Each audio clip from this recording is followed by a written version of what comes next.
All right. Good afternoon. Welcome to the February 12th Governance and Priorities Committee meeting. I'd like to first recognize that we are on the traditional territory of the Snamo First Nation. Our clerk today is Ms. Sheila Gurry. Today's Governance and Priorities Committee meeting will be held in accordance with the Community Charter and Council Procedure Bylaw 2018 number 7272. The question period sign-up sheet is on the table by the double doors to my left for agenda items only. If during the meeting any member of the gallery has a question regarding an agenda item, please write down your name and the agenda item on the sheet. Members have been granted the authority to join meetings electronically. I don't believe there's anybody, is there, clerk? Thank you. The first item on the agenda is the introduction of late items. Ms. Gurry. Thank you, Madam Chair. For late items this afternoon, agenda item 7B24, update on primary and secondary active transportation, adding the PowerPoint presentation titled Active Transportation Overview 2024, and that's it. Thank you very much. May I have a motion for the adoption of the agenda as amended? Moved by Mayor Krogh, seconded by, I've got to say, Councillor Thorpe. All those in favor? Thank you. Moving on. Where's my sheet? A motion for the adoption of the minutes is circulated unless there's any issues. Seeing none, moved by Mayor Krogh, seconded by Councillor Hemmons. All those in favor? Motion passes. Agenda planning, upcoming topics to be introduced by Ms. Gurry. Thank you again, Madam Chair. Good afternoon. So in front of you on page 20 of your original agenda is the upcoming topics and initiatives page, and it outlines today's presentations and reports to you, as well as the next few GPCs, March 11th, which will have development approval process review, development approval procedures and notification bylaw update, dam safety review, and short-term rentals review. March 25th, Bill 44, secondary suite multi-unit housing, increasing housing options, and Bill 47, transit-oriented areas.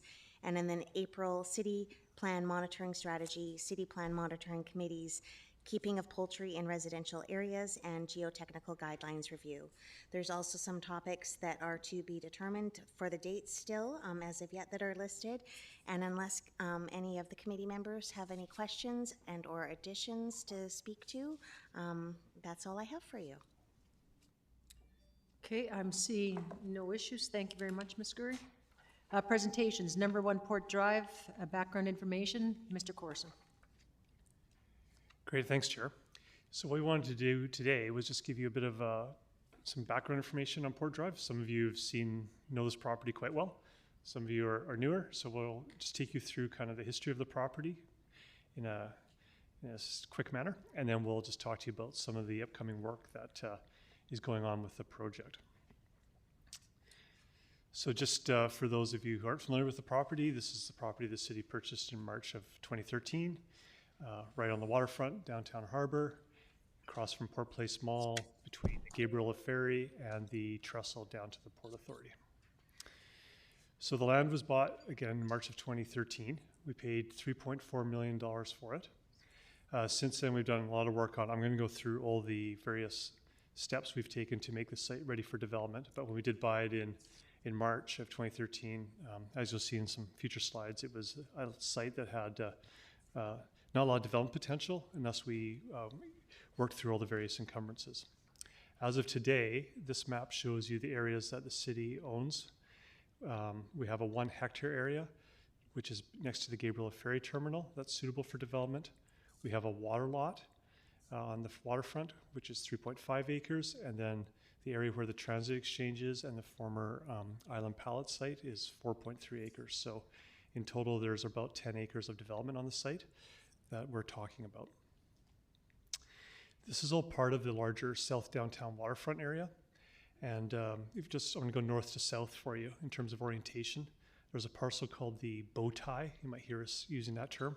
That's the area just south of the Gabriela Ferry Terminal. So it's a wedge between the ferry terminal and the city land. And then Seaspan now owns the lands in purple. Our lands are in green. Then there's the remainder of the CP rail yard, which is 7 Port Drive, and that's 26 acres. You might have heard of the Banana before. That's a parcel of land owned by Sinamuk, and that's in yellow. And then the blue area is owned by the Port Authority. So this area collectively is referred to as the South Downtown Waterfront. Yep. There's a question from Council Giselbrecht. Just on our city-owned piece of land, that water lot, so basically, like, the majority of it, it looks like 2/3 of it is just water. That's correct, yes. So Does that allow us to, like, if we want to do docks and things like that off that site, or what, owning a chunk of water like that? What is yeah, so fee simple water lots are very unique because generally the water is owned by the province or the federal government. In some cases where there's been historical subdivision, you can get to a position where you do have the city actually owns the water and the bed of the harbor outright. So we don't need to get approval. We don't enter into leases, et cetera, to use that land. It's our land. We could put docks on there. Historically, you could have filled probably more as well. You could have kept expanding the land out that way. You wouldn't do that now for environmental reasons, but that's how they used to get around it. So yeah, quite unique because it's really at council's discretion what can happen in those areas. Thanks. Thank you. And of course, as this area was traditionally a Snuneymuxw village site, as is most of downtown. So this is kind of an interesting map, and so is the next photo as well. But as you know, the Terminal Trench used to be water. Where the Port Theatre is, where the conference center is, where we are now, was water. And there was a lot of fill activity that took place. And this is an image next to Mr. Lindsay's office, which I think really captivating, just showing how much of downtown Nanaimo was actual tidal flats, where Port Place Mall is now. You can see that. The hotel is kind of where the water is in that photo, the Port Theatre, etc. So very different landscape in downtown Nanaimo. This is actually the Port Drive site itself. So when you think of how much fill is on that property, you can see the ocean, and then you can see, I'm going to say there's at least 3 or 4 meters of fill up to where the railway tracks were, and that just got extended all the way out to make the land that we see today. So it's, when you think of the current elevation of the property, there's meters and meters and meters of fill that make up the property. And this is just another photo from 1940, again, before the extensive fill took place to build the Port Authority lands that we see today. You can still see some of the trestles, et cetera, going across. That basin in there is where the hotel is now.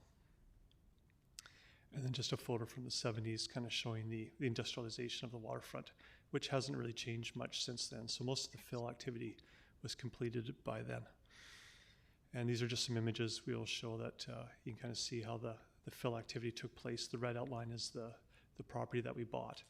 And so historically, the Snuneymuxw village site was very much just the top part of the property. The rest was ocean.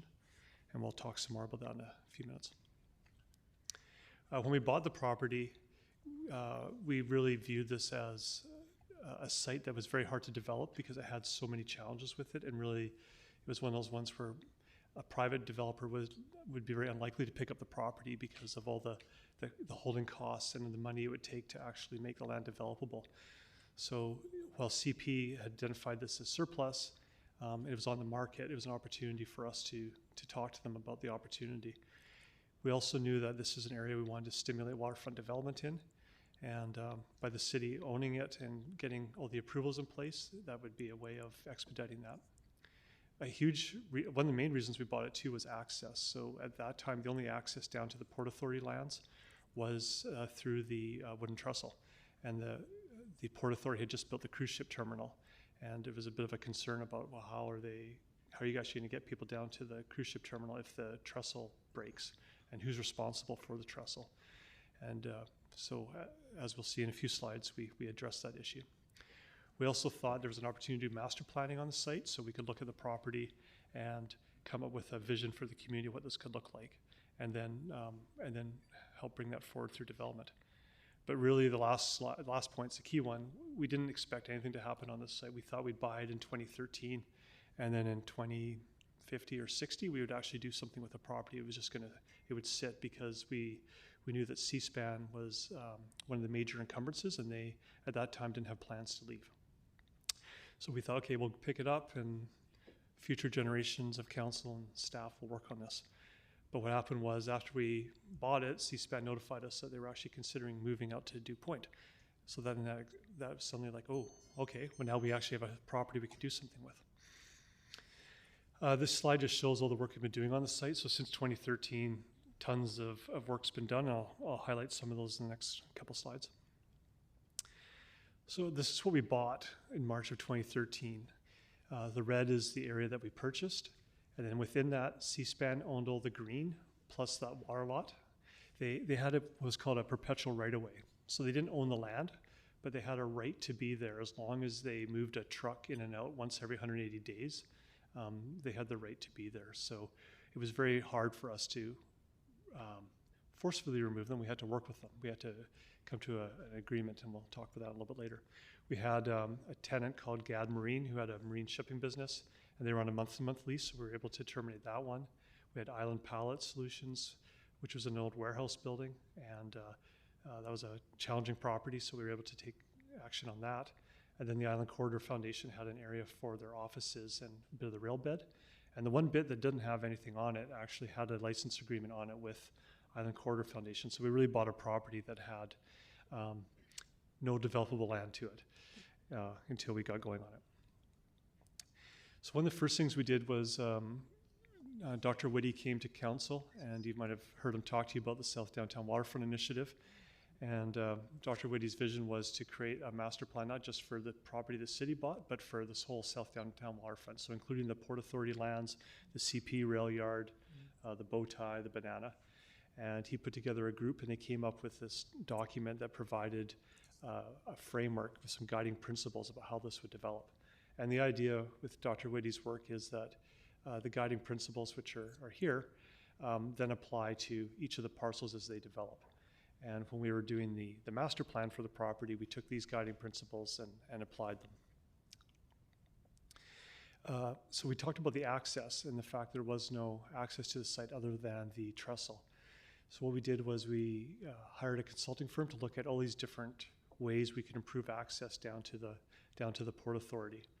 And the recommendation was to build a road at Front Street that would connect down to the Port Authority and come up to Farquhar.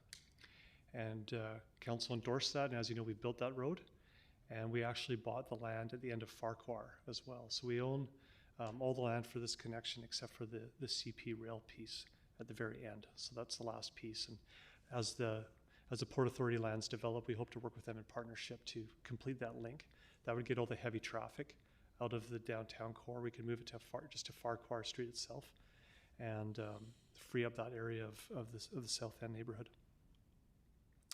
The other thing we did was we wanted to connect the waterfront walkway, and when we did the road project, we built the waterfront walkway to a temporary standard, but it gave people the ability to get down to the waterfront, walk around the site, and the Port Authority in their recent road construction they did for the fast ferry have actually completed the waterfront walkway almost all the way around now to their terminal building. So that was nice to see.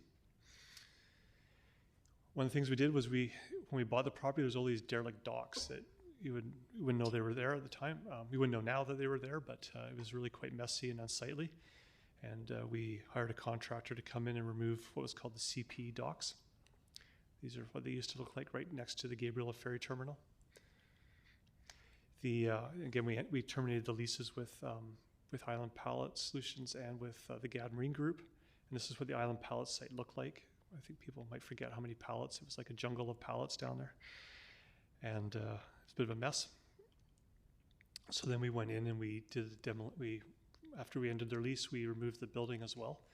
And as we were doing the demolition, we knew this was an area that was close to the former archaeological site that Snamic had told us about. So we had an archaeological monitor on site, and as we removed the foundation, we did come across some old, one of the old longhouses was down there. So that was quite an interesting find, and that helped verify the fact that there was findings there. Because you remember how deep that dirt, that first photo showed how much fill was on site. That's how far down we were to get to where the longhouse was, or at least some logs anyway. And that helped get the site designated provincially. And that's just as we were cleaning up the site, how it looked as we were finished. And then in C-SPAN themselves actually removed their old dock in 2021 as part of work, so that was nice of them to come in. They saw that as a hazard, and they removed it for us a few years ago. We did do an archaeological assessment we knew the shoreline was very close to the property line, but we had archaeologists go in and identify sites. So the bottom one is the longhouse that we came across. And then there were no other findings on this property owned by the city, but we did find a potential site on land owned by the Port Authority on the Bowtie. So there's no other known archaeological sites on the property. So the next thing we had to do was, because as you saw in that first one of the slides, Seaspan occupied a huge portion of the property. So to make this developable, we needed to work with them to help them relocate to Duke Point. And through that, we purchased a bit of the right-of-way from them, which let them discharge that right-of-way. And then we transferred a portion of the lands to them in fee simple. And we got a certificate of compliance for them so they could use their land. So that was all completed. And so that was the area that they did occupy.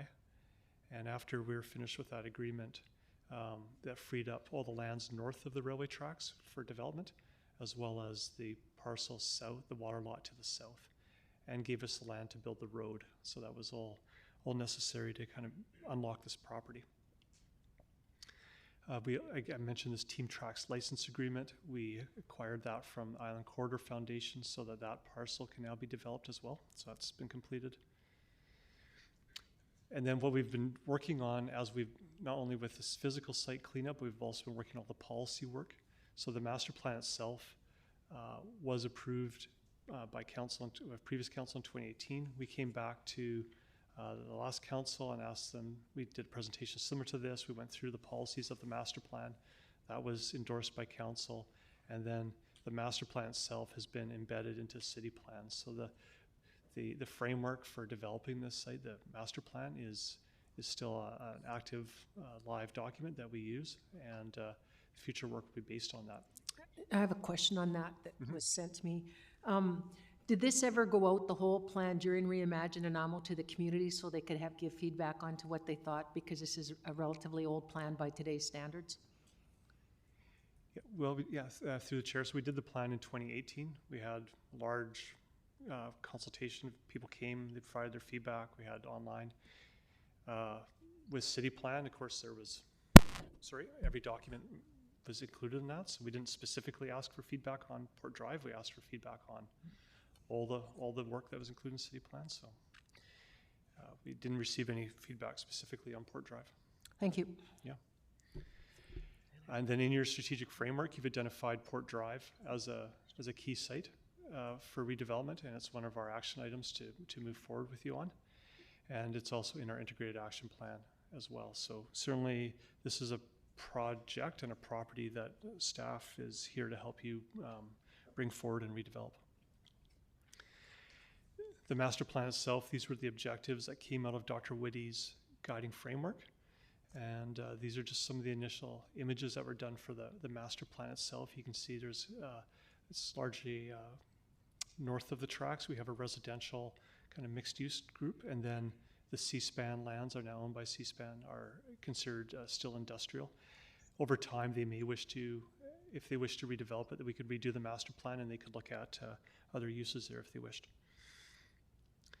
These were some of the concept plans that were done as part of the master plan itself.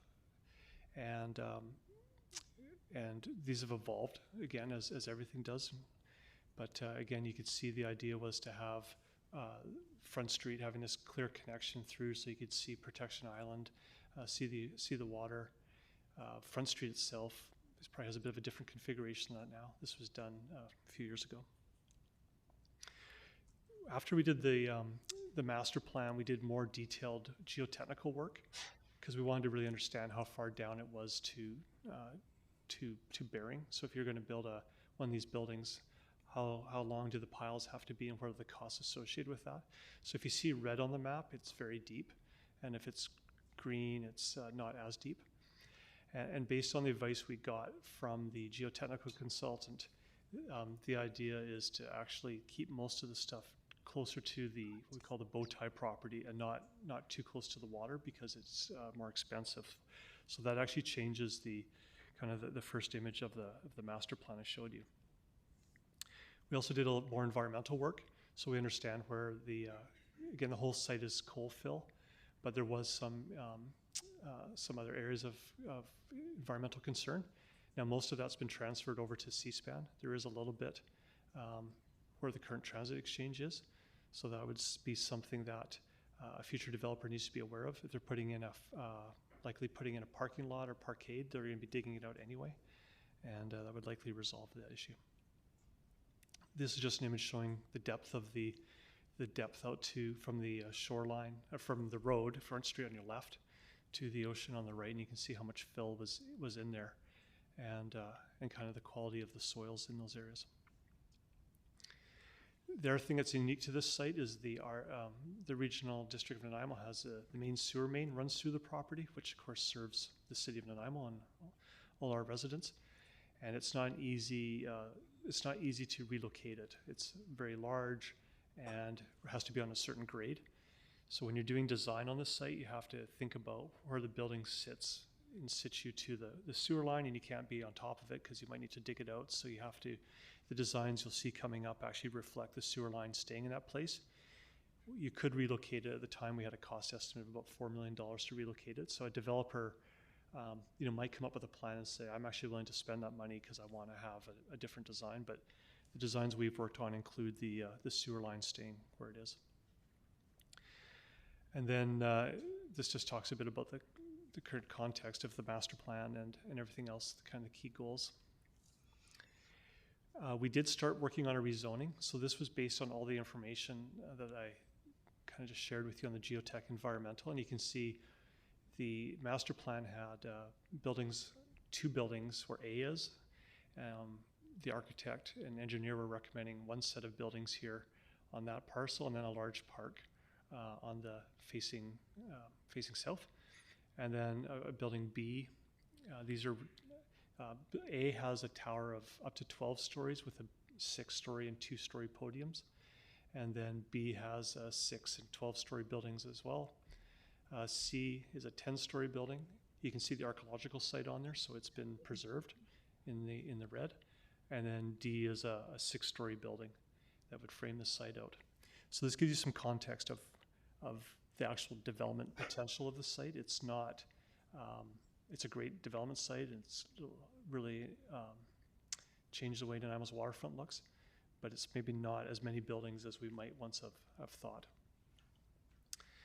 Right now, we have the interim transit exchange there, so just that's something that will relocate in the pending years. And again, we just had the waterfront walkway and the Front Street extension that we did in here that was intended to improve the access, which was one of our key goals in buying the property. Oh, sorry, yeah. And then in terms of next steps, we are working on the rezoning application, but we didn't want to do any more work on that until we did this presentation to council. We're in discussions with Sinamuk about the property and their interests. Once we've had those conversations, we can come back to council with options and talk to you about what the actual next steps are. So that's just the update I have for you today, Chair. Councillor Perino? Thank you, Chair. Just one question I have through you to Mr. Corson. As far as future planning, as far as cruise ships, does it change where they will go at all? So through the chair to Councillor Perino, no, the cruise ships will keep going into the cruise ship pier. Yes. Just because of depth and draft. The passenger ferry is one that could maybe relocate to here at some point in the future. Right now they have a long-term lease with the Port Authority, Okay. but there are renewal periods in there, and Yes. depending on how, if the port was really successful on industrial development, they might not want a passenger ferry there. So Yeah. the city owning that water lot and C-SPAN owning the water lot, there's a really interesting opportunity to work with. We have a very good relationship with C-SPAN. We could work with them on potentially relocation there at some point in the future. Okay, thank you. Mayor Krog?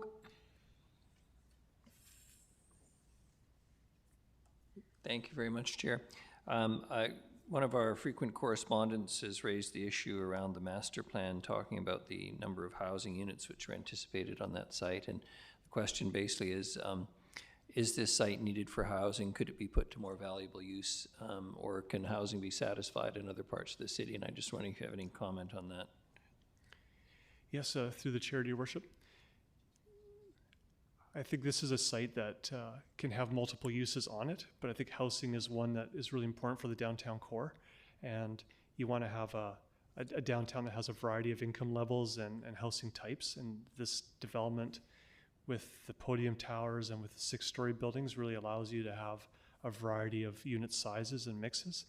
And in these buildings, they always have what they call the podium, where you can have commercial or office uses, et cetera, and have a diverse range. I don't think you want to just have housing. You want to have something else that draws people down here. You know, Cameron Island's a really beautiful development, but if you don't live there, there's no reason to go there. There's an opportunity here to bring other uses in that'll bring people down to the waterfront. So I think housing as part of other uses is a great way to animate the waterfront and make it a place that Nanaimo's proud of. Thank you very much. Councillor Hemmons? Thank you, Chair. I agree with Mr. Corson. Housing is important on this piece of land. I have 2 questions. One is, how long was our consultation process when we developed the 2018 plan? I recall it being upwards of 8 to 12 months. It was long. Yeah, through the chair, I remember it was there was a lot of consultation. I remember we had open houses at Port Place Mall. We actually had something on site as well. Yes. It was probably about a year-long process. And I think we started off with, as we could often do as planners, bring us your ideas. You know, there's nothing kind of set in stone here. And then we took those ideas and morphed them into some concepts and got feedback on those concepts, and those evolved into the final plan. Thank you. And for something so complex, I think, particularly with the long consultation process, 2018 isn't that long ago. So I just want to address that residents' comments. What is our timeline on the report with options and next steps? So through your worship, I think it'll just depend on kind of where our conversations go with Snuneymuxw. And I think once those are done, then we're certainly will be in a great opportunity to come back to you at that point. You know, I think if council is interested in this project, which you've shown in the strategic framework, then I think we should probably continue on with the rezoning application, so that the property's kind of ready for development. And then at that point, you can go through the rezoning bylaw, and in terms of the options, you'll have a variety of different ways of which you can develop this property, and we'll bring those to you. Thank you. One more question, if I may. The square with reference to Snuneymuxw, has that been discussed with the nation? I can't find the exact slide, I'm sorry, but there's reference to a square as part of the final plan. Thank you. Yeah. Not directly, no. So I think that's going to be some of the conversations we're going to have with them. I think our assumption has been that this is a piece of land that would be preserved and that would not be a development site. Yeah. Okay, thank you very much. Councillor Manley? Thank you, Chair, and thank you for the presentation. I'm just curious about a few things. One, I guess C-SPAN has wanted to keep access to this property because of the rail right-of-way. Is that correct? Yes, correct. So the only access before we built Front Street was over the trestle. And when we did that access study, we wanted to figure out, normally you want 2 access points, not just a dead end. So that's why we built the Front Street extension, as we call it, that you see there now. And then the idea is to eventually, as the port builds out or the CP rail yards build out, that we would have a secondary access at Farquhar, because the trestle is an expensive piece of infrastructure to keep up, and it's towards the end of its life, and we keep kind of patching it, and it works, but we have a weight restriction on it right now. But C-SPAN is interested in keeping the rail right-of-way, is that correct? Or is there, because I know they moved most of their operation to Duke Point, and if CPR are they looking to dispose of these lands at some point in the future, or? Yeah, so through your worship, there's a couple different pieces there. So C-SPAN now owns that land, and that C-SPAN corporate owns that land. Yeah. And then Southern Railway is one of their operating companies. And then you have Island Corridor Foundation. So, Mix. So Southern Rail would like to stay there because that's their only rail yard on Vancouver Island, and it's how they get rail on and off. I think C-SPAN corporately probably take a a longer-term view on the property. And then the CP piece of land, I think it's probably available for purchase if somebody wanted it, but again, it's going to come with all those encumbrances. You're going to buy a piece of land with a railway line on top that you can't do anything with unless you remove the rail. And Deal with all the contaminants that go along with that. exactly, yeah. I personally, I think like the mixed use plan is a great plan, and I think it's actually a great spot for a cultural space too, given the ferry terminals, the cruise ships, the downtown location. Like having something worked out with Nanaimo would be interesting in this area. Thanks. Council Geselbrecht? Thanks. Through you. Yeah, it's great the amount of work that's gone into this, and I definitely support continuing on getting the rezoning done. And at that point, when you come back to council with options, I'm just looking at the costs of everything, and where we are at in terms of providing affordable housing. And I would like to explore how we could potentially leverage this property development with the vision that we do have, and bringing people, but seeing how we can leverage for increasing the stock of affordable housing through whatever arrangement with private or even BC Housing involved in some aspect. Thank you. Thank you. My question is, if Nanaimo has concerns about the plan and there's some major changes to the plan, will then that come back to the public for input if there's significant changes? So through the chair, if the master, so right now we need to follow the master plan framework, and if there are changes were significant enough to change that framework, then we'd have to amend the OCP, amend city plan and that schedule. I think what we've been doing with doing the additional geotechnical work and the environmental work, I don't think that changes the intent of the master plan. So depending on the feedback Nanaimo gave us, my guess is the feedback we receive from them can probably be accommodated within the master plan, but until we hear from them, we won't know. Thank you. Thank you very much. Seeing no further questions, we'll move on now to reports, and I believe it's Mr. Sims on electric vehicle supply equipment cost recovery. Thanks, Chair. Good afternoon, Council. Pleased to be here with Jen McCaskill, our Facility Asset Manager, who seems to be the holder of electric vehicle chargers. So this is really just to provide some information around the equipment that we own and potential steps forward. As you can see in the report, we're proposing a draft bylaw come back to Council on the February 26th meeting, but this is really just to have the discussion at this table and see Council's reaction. So I'll turn it over to Ms. McCaskill. Thank you, Mr. Sims. Before you is an information report providing background for the proposed cost recovery and penalties associated with the new public charging infrastructure that was recently installed at a number of city facilities. Currently, all public-facing EV charging infrastructure at the city is available for use by anyone free of charge. The initial cost to install this equipment was supported through a partnership with the RDN, who represented a number of local governments for a joint provincial and federal grant through the Clean BC's Communities Fund and Investing in Canada Infrastructure Program to increase the electric vehicle charging infrastructure throughout the Mid-Island region. Overall, 28 EV charging locations were added through the project, including 5 new locations within the city of Nanaimo. Over the last year, staff have seen an increasing uptake in the use of these chargers.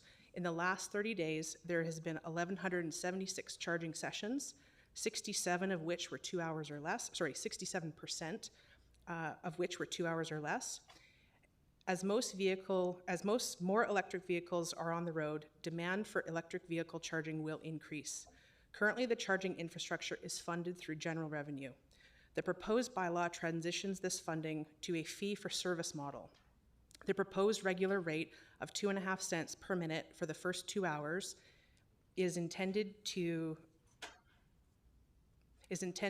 capture the capital cost of the equipment and the ongoing operating costs, as well as with considerations to be commensurate with the cost of at-home charging. That 2-hour session would cost a user $3.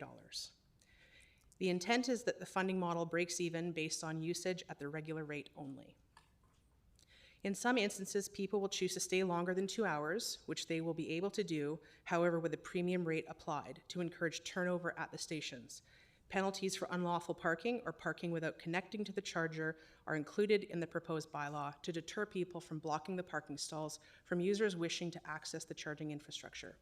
These penalties are equivalent to the city's existing unlawful parking penalty violation penalties. The overall intent of the proposed bylaw is to encourage equitable use of the city's assets and continue to support EV charging infrastructure within the city. Thanks. I do have one question.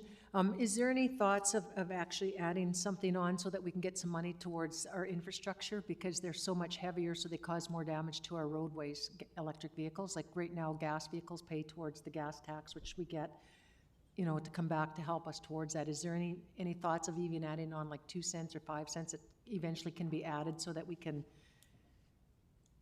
help with that?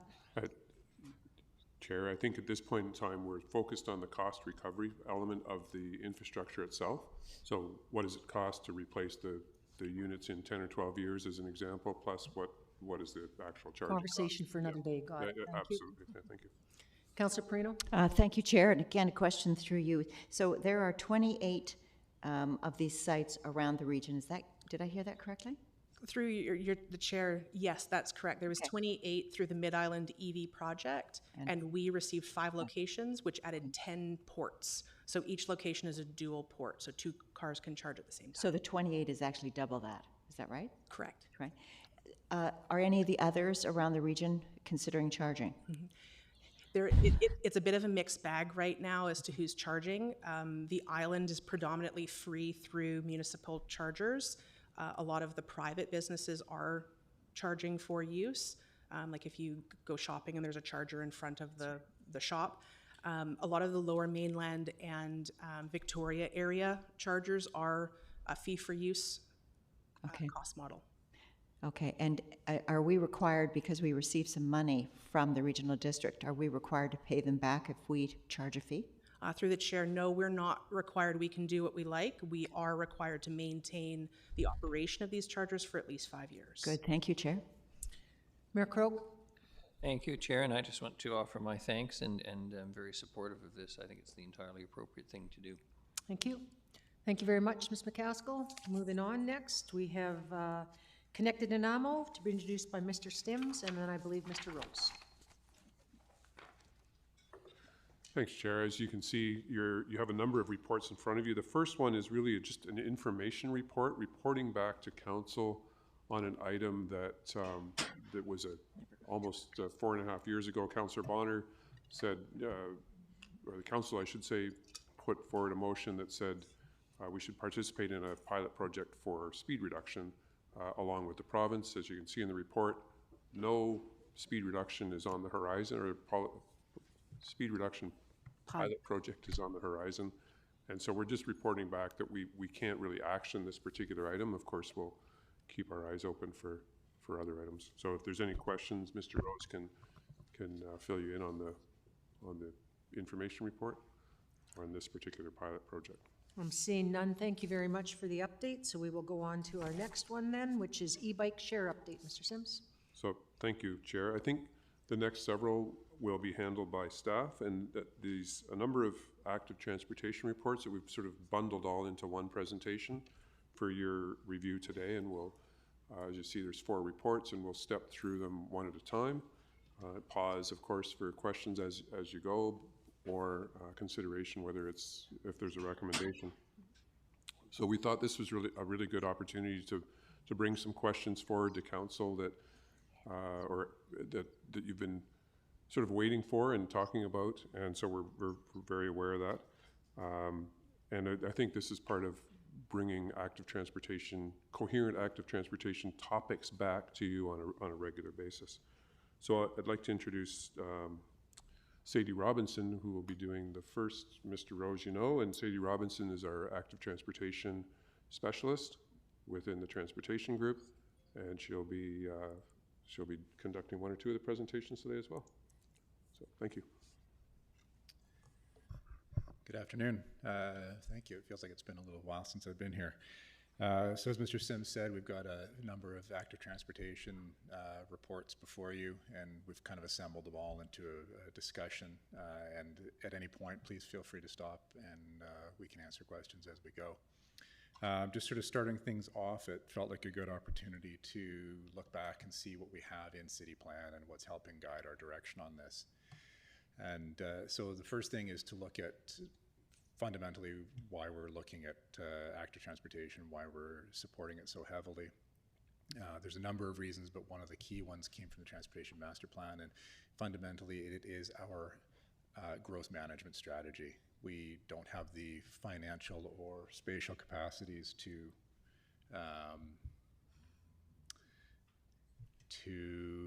build bigger or more robust road systems. So what we are proposing, or what is included in City Plan, is to accommodate this, the increases trips within the city through walking, biking, or mass transit.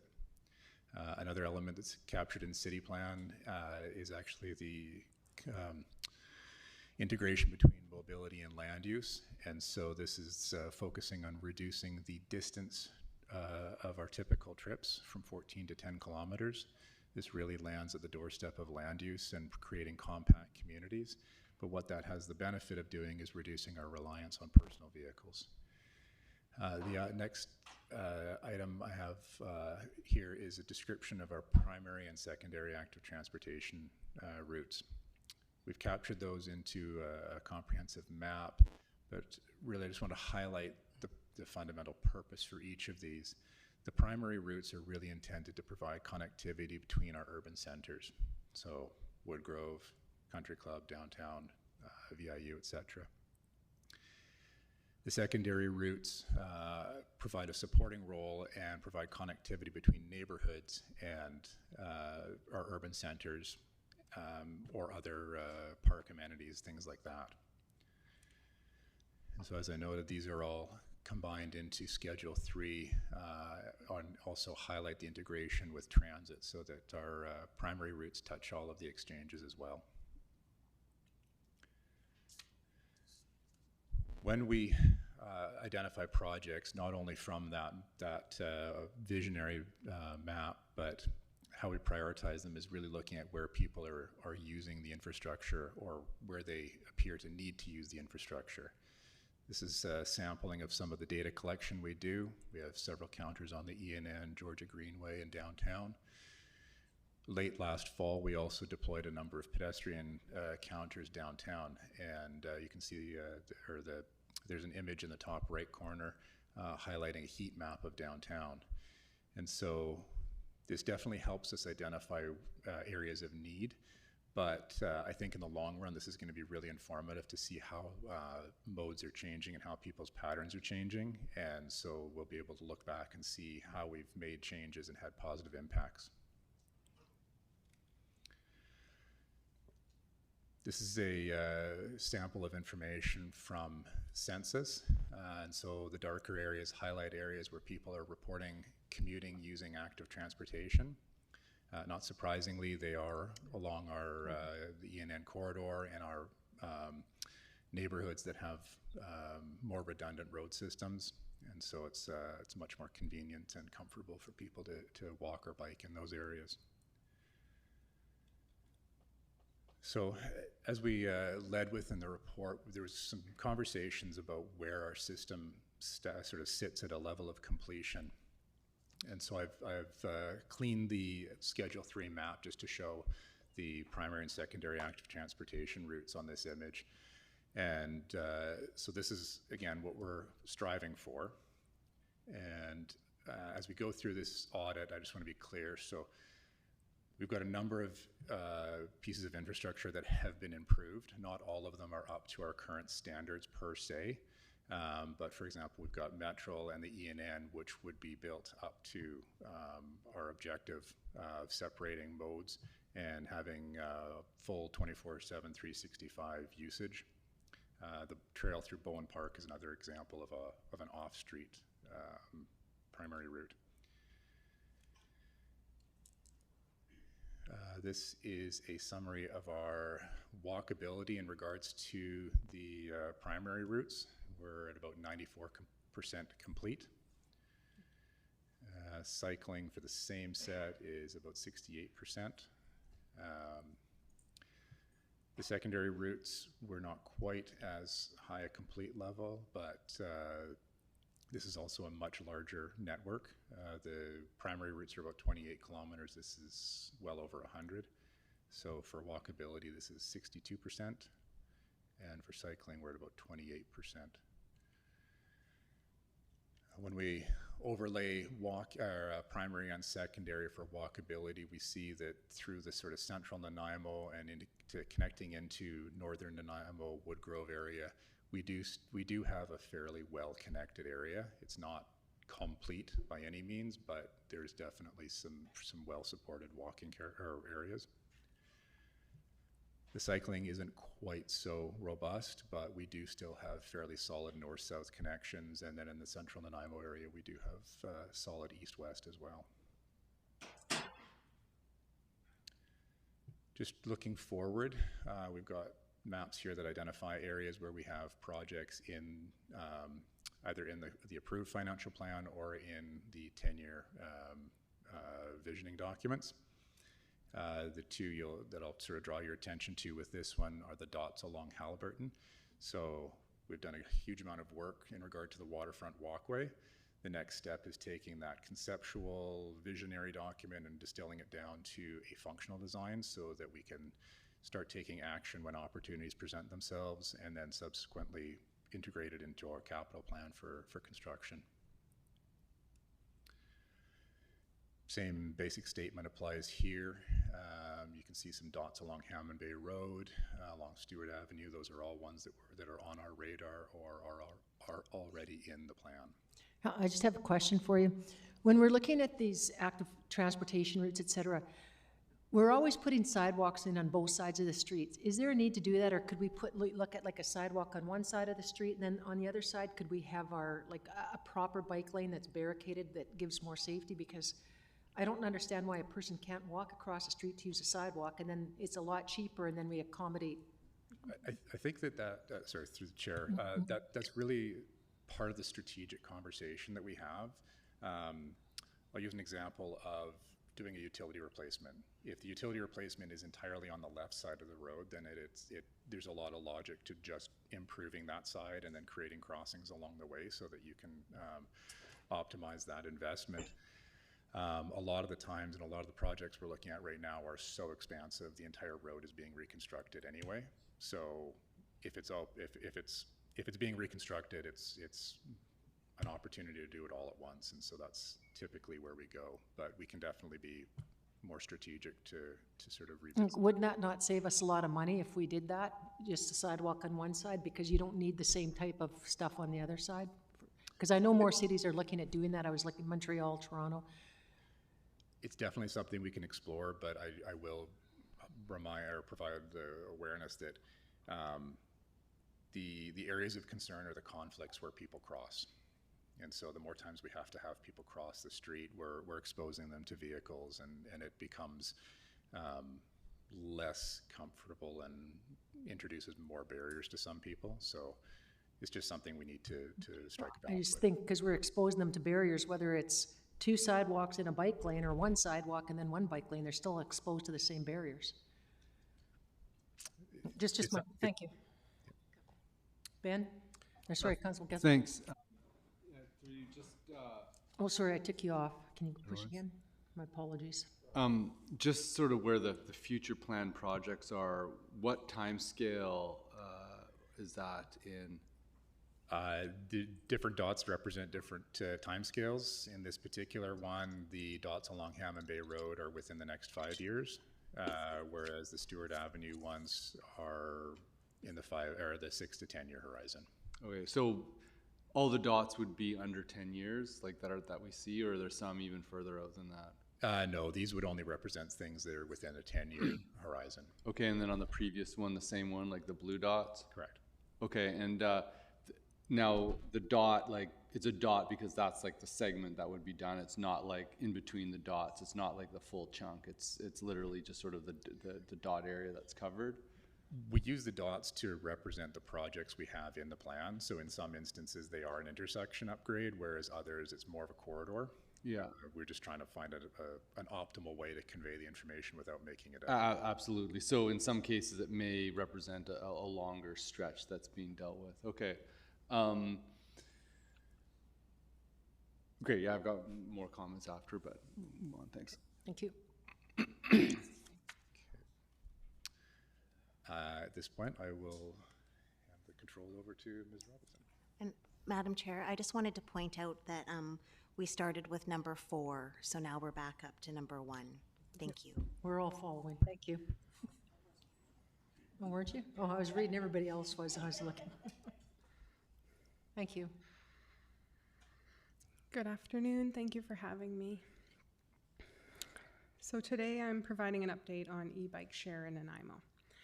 Establishing access to alternate modes of transportation, such as e-bike share, supports active and sustainable transportation and desired outcomes of city plan, including increasing the shares of trips made by active modes and reducing distance driven per person per day. In 2023, Evolve e-bike share, Evolve, approached the city to discuss the potential for trial of their electric bike share program in Nanaimo.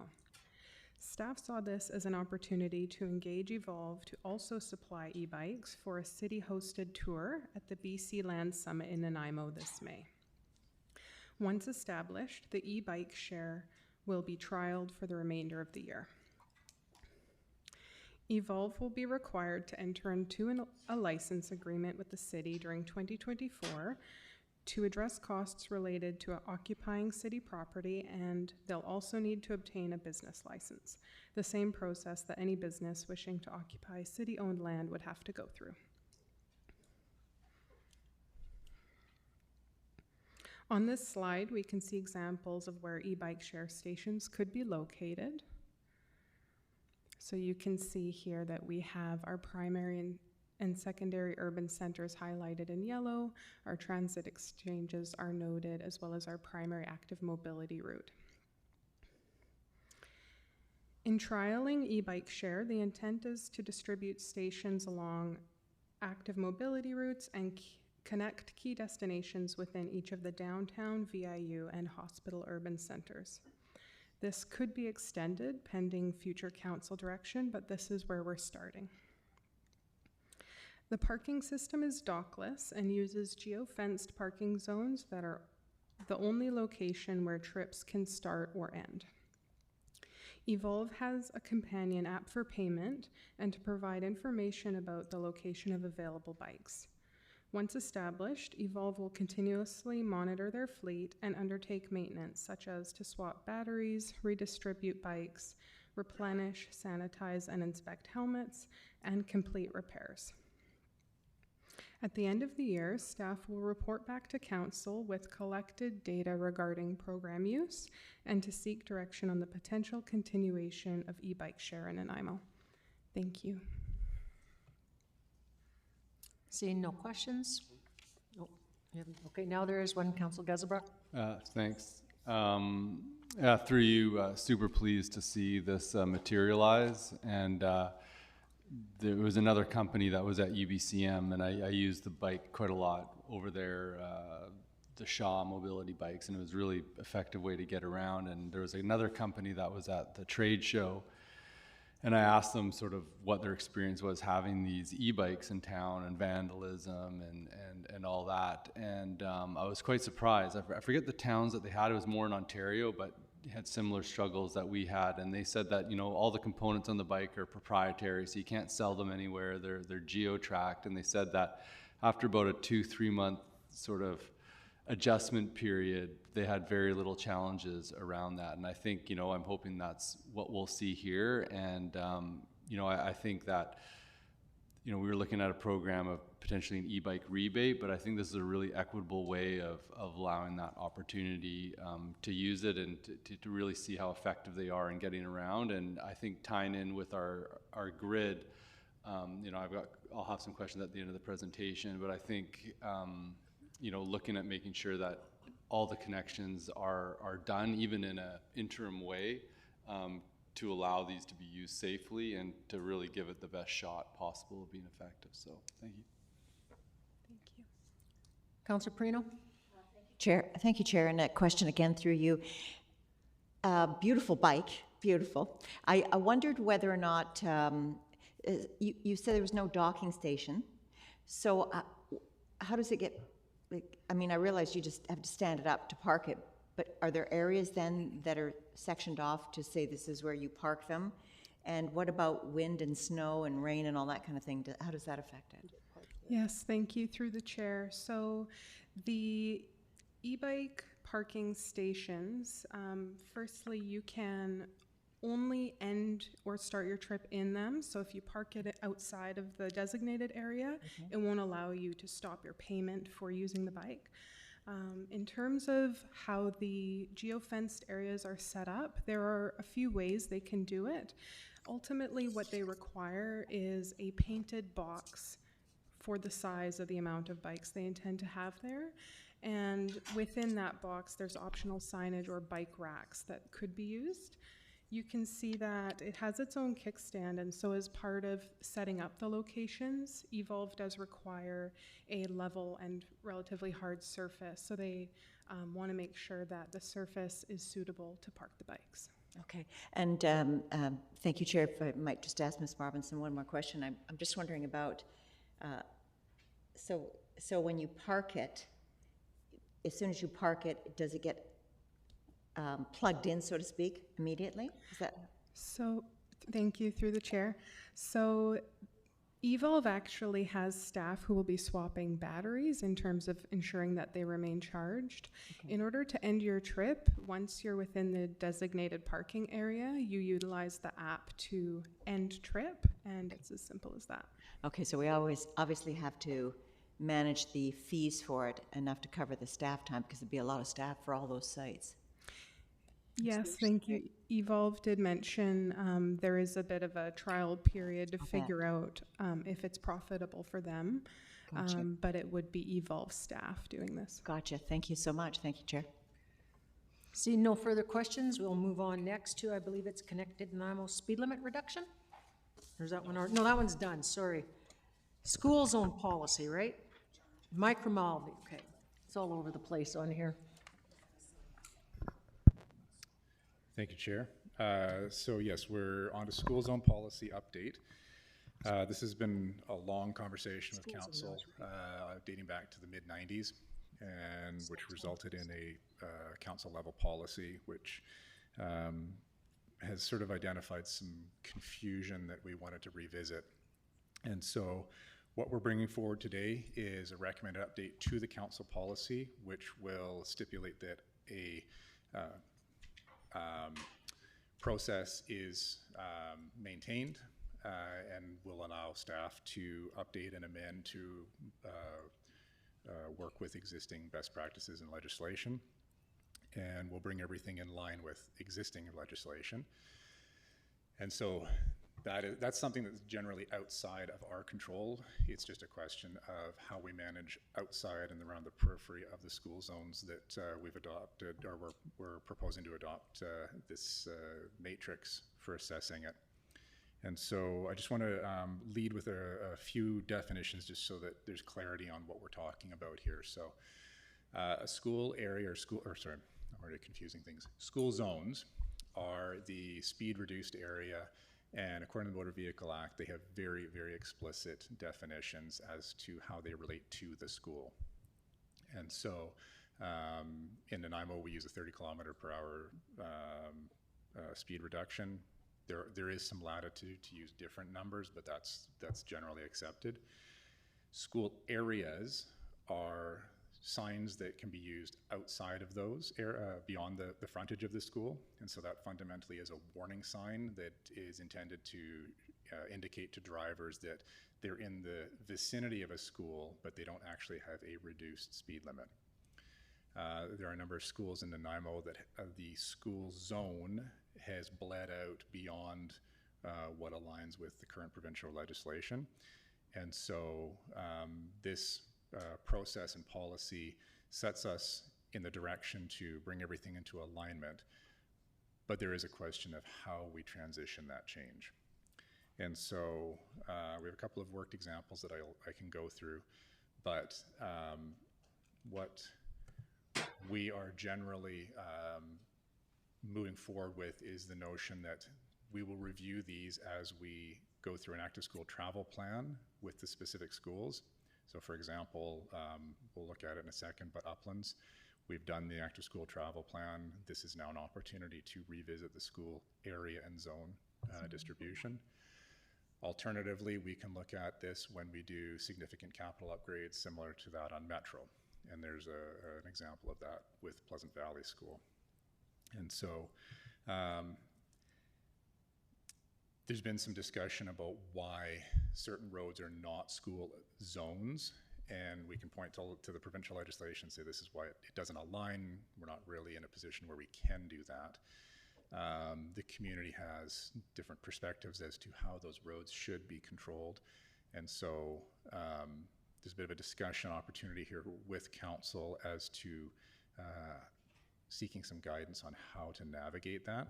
We can take a very direct approach and just abide by the legislations that's there. Kind of touching back on the the speed limit reduction motion that was received some years ago. There is a possibility to have a discussion around our speed limit policies in general. And so I'll just sort of leave that as a topic for thought. But as I say, right now, the strategy to move forward with updating each of these is to do it systemically as we go through an active school travel plan or a significant road project. Just a question on that, because we do know that the Judicial Justice of the Peace did ask for us to remove those signs about 8 years ago, because I remember it came to the RCMP at the time, and they're not allowed to enforce in those areas because it's illegal enforcement. So would we look at removing those ones first so that we comply with what the Judicial Justice of the Peace had requested us to do some time ago? And then just to Mr. Burgos, I think this is something that we're going to need a really good communication plan on so that people understand the Judicial Justice of the Peace throws these tickets out because they're illegally written. So now the police aren't writing them. So I think it's something really important that there's a good communications plan, that the Judicial Justice of the Peace had requested this some years ago. That is a possible sort of path forward. Yeah. Mr. Sims? Thanks, Chair. Really, I think that's what Mr. Rose is looking for from council, some suggestions on how do we roll this out. Like, we could just go and do a blanket sign change as an example. Like you see on the screen, you've got Uplands. As you know, this Uplands Drive is a 30 km/h zone, which is, as you note, unenforceable under the current Motor Vehicle Act. And so I think the next slide shows the what we'd look like getting to. So really the question is, how do we roll this out so it's not such a shock to the system? You know, because there will be that sort of pushback, I think, from members of the community that say, wait a minute, what did you just do? To the, you know, if we do an active travel or active routes to school travel program with the school, that could be sort of folded into part of the education program, which is our current thinking. But there is the option to just say, no, let's be dramatic and take everything out at once, as an example. Well, I think there's only 3 that I can recall that are illegal, which is Hammond Bay, Uplands, and Metro Drive. Those are the 3 ones that I remember we were instructed on. So my personal viewpoint is it should all happen at once, because otherwise we're going to keep drawing people being upset, and we do a very good communication plan from the city saying this is why it's being done, because they're not enforceable. And for us to leave them up against a court order, well, to me it's like a court order, because JJP did request them be removed. So I think that's how we look at it. That's just my viewpoint. I see Council Geselbrecht. Thanks. That was my question, is just like, I'd like people to slow down if they're around schools. Like, there's kids walking across, there's a reason why they're put up there. Like, has there been people complaining about them being up, or is it just the provincial government and the courts being like, you can't enforce here? And I mean, people still see the school sign, and probably the majority of people slow down. And so if a police officer pulls them over and be like, hey, you're speeding in a school zone, I can't give you a ticket, but don't do it. They don't get pulled over. They're not allowed to pull them over. It's illegal. Right. I guess, like, is there an issue of just leaving them up? Like, Yes. are we gonna be fined? Has it caused ire from the community, speaking to it as well? Other than just the court order, or the whatever. Through the chair, so I'm not aware of any recent complaints about the school zones that are not enforceable. We have definitely gotten feedback in areas where we've changed them. The one in particular that stands out to me was when we temporarily closed Rutherford School and then reopened it. We revisited that and took the school zone off of Hammond Bay Road and got a lot of feedback about how that was not well received by the community. And so I think my cautionary note is that we can change it and stand on legislation and policy, but I'm not sure how well received the community it'll be with the community. So I think I guess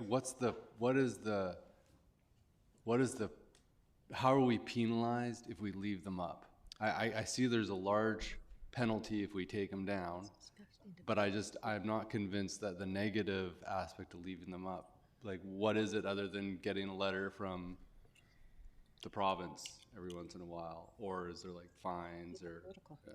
Chair, I think the main point would be that the 30 kmh tabs, the white tabs, are regulatory. Mm-hmm. We can't have them there. It's That's kind of the downside. However, there is the slide you see now, Mr. Rose, if you can go back to the the first one. So this is what we have around Upland School now, and then after rolling it out, we would just essentially remove the tabs, the 30 kmh tabs where they're not enforceable. The school area signs would remain up so that we still have that view. And if somebody mistakenly drives 30 km/h in that area, there's no harm done. But this would be the proposal that we go to. Okay. Okay, I now have Councillor Thorpe. Yeah, thanks, Chair, very much. His thing's not working. Thing's not working. His speaker, there it's on now. I'm not going to make any further comment. Sorry. Thank you very much, Chair, for that introduction. No, just to follow up quickly, certainly our concern, as Councillor Geselbrock said, is we want kids to be safe in the area around their schools, but we also need to be in alignment with the Motor Vehicle Act. Just in terms of changing our policy and rolling it out and the implementation, it seems to me that a major player in this, through you, Chair, I think to Mr. Sims probably, would have to be the school district, and each individual school would have an important role to play in notifying their school neighborhood of what the rules are and what the signs will look like, and remind everybody to slow down. So I don't think the communication responsibility is totally on us. I hope we'll be working closely with the school district. Absolutely, Chair. I think that's exactly the proposal Mr. Rose has put forward, is just because that Active Routes to School program is that multi-party approach, and it's cooperative, and that's an excellent opportunity to educate not only the school but the parents that are associated. thank you. Okay, Mr. Rose. Thank you very much.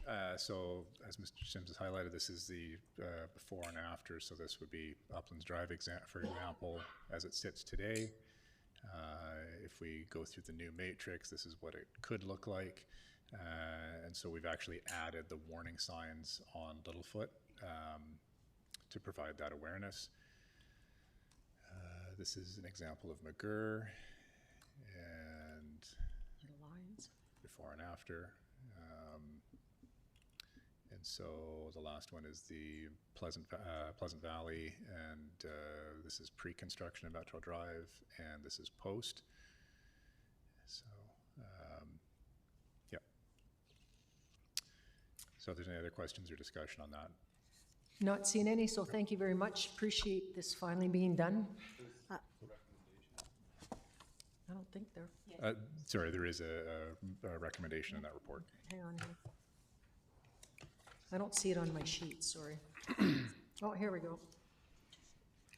Does anybody want to put the put on by Councillor Thorpe, seconded by Mayor Krog? Any further, Councillor Gesbrook?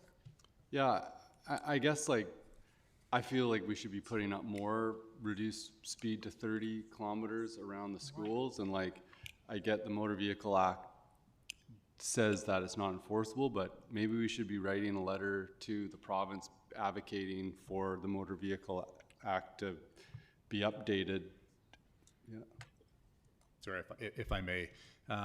So I think if the concern is around actual driver behavior and expectation in the vicinity of schools or in the neighborhood around schools, it does kind of touch back to the first report that Mr. Sims was mentioning, the schools or the speed limit review. Right now we have traffic calming and we have our 50-kilometer-per-hour speed limit, again, provincially guided, but we do have the latitude to amend that. There is an opportunity to revisit that and look at how we actually apply speed limits on our roads, which would then inform the traffic calming and could affect the same change you're trying to get to here. And so I know Saanich has been publicizing their new format quite liberally lately. I just want to sort of draw awareness to it and sort of put it out there for consideration.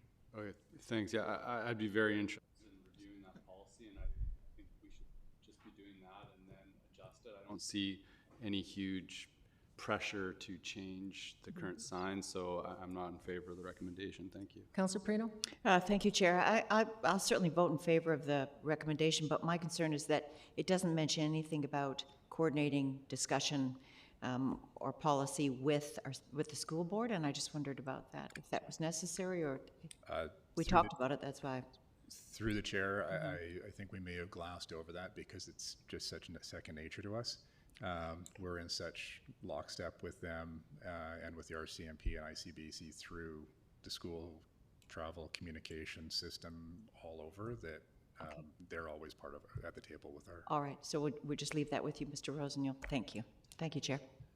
Thank you. I'll definitely be voting in favor, as this is something I've been pushing for, because it'd be no different than saying, you know what, the city's got a law that, you know what, we can't have gas in our homes in the new developments, but we're going to put them anyhow, so what? And this is what this is trying to correct, where the courts have actually told us we want these signs removed. So I think we have to do it, and it should have been done a long time ago. And I mean, the argument that, you know, I want kids to be safe, the only pedestrian I know hit in a school zone was actually hit in the school parking lot. That's where they happen. They're not happening on the roads, they're happening in crosswalks, which reduced speed limit's not gonna make a difference on anyhow. And so, I mean, you could say then we should be 30 kilometers wherever people are on a road, and that's just not feasible. So see no further, all those in favor of the recommendation? Those opposed? Councillor Gesbrook opposed, motion carries. Thank you. Now, are we going to the update on primary secondary act? Is that the next one? No, we're actually going to jump. Pardon me? Into it. We're going to jump it's into different on your presentation versus the sheets, so I have to go look. Hang on here. Yeah, my apologies, Chair. It is quite jumbled up compared to what the agenda was. So I have e-scooter pilot. We've already, that's the one now? That's the one. So this is another report for decision, and so in 2021 we had council support to participate or to join the provincial pilot project for review of the e-kick scooters. Since that time, we have been sitting on the sidelines, kind of watching what other municipalities have gone through and how they've navigated it. We've gained a lot of information from that, and so has the province. However, the province has also decided that they want to extend the pilot project. And so if we want to continue to be part of the pilot project, they have required municipalities to take a step to updating their bylaw to include e-scooters as a defined and approved mode of transportation. And so at this point, there's a growing presence on our streets. They are there and on our trailways. And so this conversation, this decision is not to change the bylaw. This is to have staff craft a revised bylaw to accommodate them. And so this is really the question of, does council want us to move forward with this? There are definitely some pros and cons to them, but they're definitely a low impact, very appealing piece of form of transportation in our community. And so we believe that it is something we should move forward with and explore, but we're looking for some assurance from you. I'll just say, I've did a lot of research, which I shared with yourself, Mr. Sims, and the rest of council. There is a lot of issues with them, like Toronto's banned them, yet they're still there anyhow. So I think they're going to be there no matter what we do. So I think the regulations are important, especially around ages and speeds. Like, I mean, there's some of them are doing 40, 50 kilometers, which I think is scary. It's going to come down to enforcement anyhow, whether it be bylaws or police. But when you're looking at this, are you going to look at having like mandatory, like, especially for younger kids, like helmets, knee pads? Is that what you're looking for? Like, so through the chair, the province has drafted some preliminary recommendations, which do include education and PPE or helmets and protective equipment. Also, strong recommendations towards education and training. And so I think that I've been sort of thinking about this all weekend, and it's not unlike learning to ride a bike. Unfortunately, a lot of folks are jumping on these when they're more advanced in age, and so there is a learning curve to it. And so we do, there's opportunities to explore training and helping people transition to them.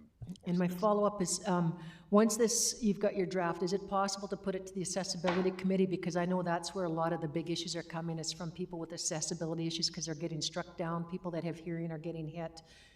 So I think it'd be interesting to hear what their perspective is and if they see any solutions. I thought the one that Leduc sent us, where it said, here's the issues and this is how we're going to do to fix it, was very good. So that would just be my request, that it does go to them for input. Absolutely. Thank you. Seeing no other speakers? Chair, if I may, this is to continue on with the pilot project, and as the report notes, legislation makes them illegal everywhere in the province unless we move forward with the bylaw. And I'm just conscious of the timing of it. We need to do this within the next essentially 5 or 6 weeks, which may not allow time to have a fulsome consultation with the Accessibility Committee. Yeah, it just would be good after, just to get some feedback. I appreciate where you're coming from, but I don't think anything that they're going to say is going to change what we're going to have to do for the bylaw anyhow. It might be when we implement, like where they ride, whether it be on roads, you know what I mean, sidewalks, that type of thing. Thank you. Oh, I do see Councillor Manley. I'm just going to move the recommendation. Seconder, Councillor Perino. And just to say that people are using these things already. I think we're better off to regulate rather than just have a free-for-all. And I appreciate the PPE, the helmets, and education parts of that, because we do want to make sure people are safe when they're using them. Thank you. Council Geselbrecht? No, it's passed. And Council Perino? Thank you, Chair. The only thing that I was going to add, and I was going to originally put the recommendation on the floor, but I had someone right behind me, and I was going over, just slightly over the speed limit, and they were right on my backside. It was quite shocking. If you hit the brakes, man, they're in your back seat. I realize it's very much like having a bike, but it's scary. So we leave it in your good hands, Mr. Rose. Sorry, now we're going to go to Councillor Thorpe, who's Thank you. equipment. Yes, yeah, we know. We know about my challenges. Thank you, Chair. Through you to staff, I'll support this, but I'm a little bit confused, and maybe through you, if I may, to staff. The province is extending their pilot project on this in order to gather more data and information that the province can presumably use to put together a framework of how to regulate the use of e-scooters and so on in transportation systems. That's what I'm reading from the report on page 64. But at the same time, we're looking to enable ourselves to develop our own bylaw and rules and regulations, and I'm wondering how those two things jibe. Or I'm in favor of, as I say, the recommendation, but are we again, putting ourselves in a position, as we've done on other issues, of jumping ahead of the province when they're presumably going to be looking at an overall, overarching type of jurisdiction. Through the chair, so the province has identified sort of a baseline set of recommended bylaw changes and how they would interpret it on provincial roads. And so we can elevate it. For example, I think it's Nelson allows them everywhere.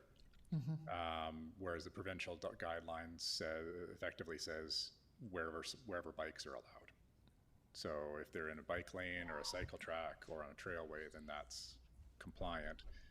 But some places, such as Nelson, have gone a step further and made them opened up loosened the requirements or opened up the opportunities even more so. Okay, thank you. Recommendation's been moved. No more speakers. Call the question. All in favor? Seeing none opposed, motion passes. Thank you very much for all this work. A lot for you to do in this short time frame. I really appreciate it and getting my concerns put forward, so thank you. Okay, next, I think we're question period. Well, we do have a question, and it's going to be Mr. Manners, so come on up. What a great guess on my part. Mr. Manners, on 6A1 first, please, which is, where's 6A1? Port Drive. Thank you, Chair and Council. My first question, I have two of them regarding this point. The first one was, it was mentioned that since the Woody report, Section A at that time was the only part that was going to be housing, and B, C, D, et cetera, was looked at various other things, including open markets. Has there been any consultation with the public since the Woody report was submitted? Mr. Corson? Thanks to the chair. Do you mean Dave Whitty's South Downtown Waterfront Plan? Yes, the downtown waterfront improvement. Yeah, so the South Downtown Waterfront Plan was done first, and then we did the master plan. So the work that Dr. Whitty did was incorporated into the master plan. So the policies and guiding principles are embedded in that. So they're consistent. So the other residential areas were added at that point? No, so Dr. Whitty's plan actually doesn't have, it's not a land use plan, it's a policy plan. So it actually, his plan doesn't identify areas. They came up with, he did what's called a charrette. And in that charrette, he had different groups, and different groups came up with different ideas. None of those ideas, they're ideas. There's not a land use plan that goes with it. So the idea is you can look at Dr. Whitty's, I think there's 3 different concept plans, and they're quite different.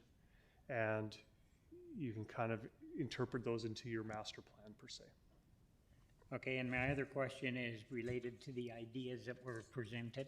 And one of them was that the GAD property, which is the waterfront property, which has water access, one of the ideas was that it be created as marina dock area for Protection Island residents with parking in the area.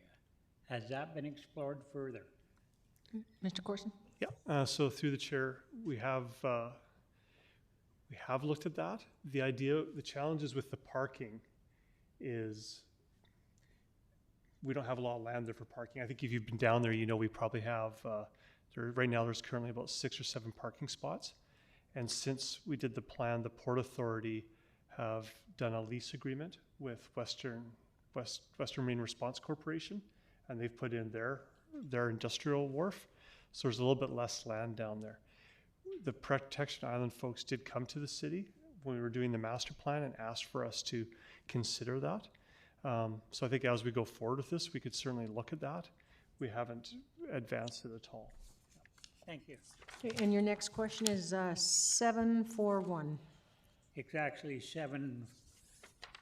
all of 7 reports about the traffic, because it was kind of muddled.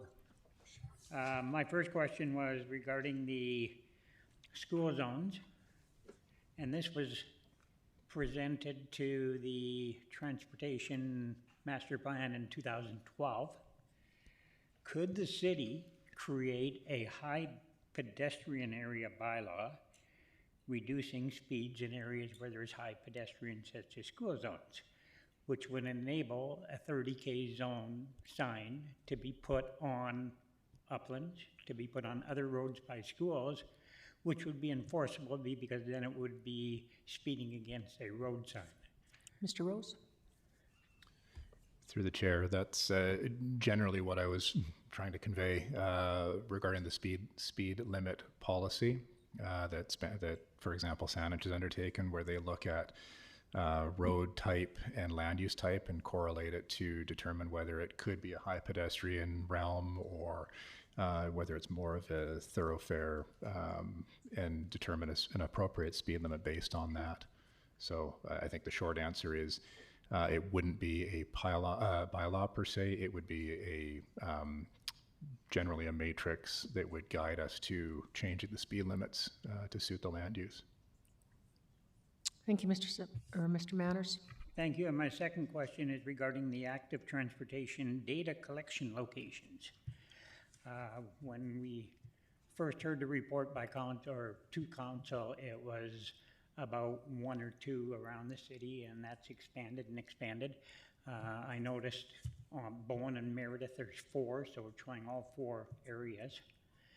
Is there a thought of having a detailed presentation to council, or at least maybe a one-on-one with me, to show me how these systems work? Because the belief in the public's eye is a lot different than what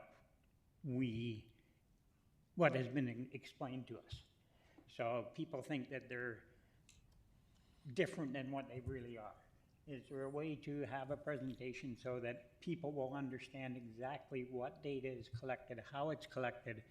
And you mentioned, it says what a car is, what a truck is, what a pedestrian is. It's hard to visualize without seeing. Could that be done in the future? Mr. Sims? Thanks, Chair. I think this has been presented in the public realm. Ms. Gurry talked about the privacy side of things, and Mr. Rose talked about the data collection side of things. And I think the perception out there is not necessarily, if there's a concern about it, it's not based on fact. But these are just basically data collectors that we use in order to do our job more efficiently. I can't say it any more simpler than that, and I think that there's work underway to show, like you saw the heat map that showed some of the pedestrian downtown, that there's work underway that will, as it matures, will be able to be put out in front of the public to show why are we doing an update at this point, or where's our accidents, and just sort of some of that data, be able to present it out to the public in a dashboard format. Thank you. Thank you. Yeah. It's too late.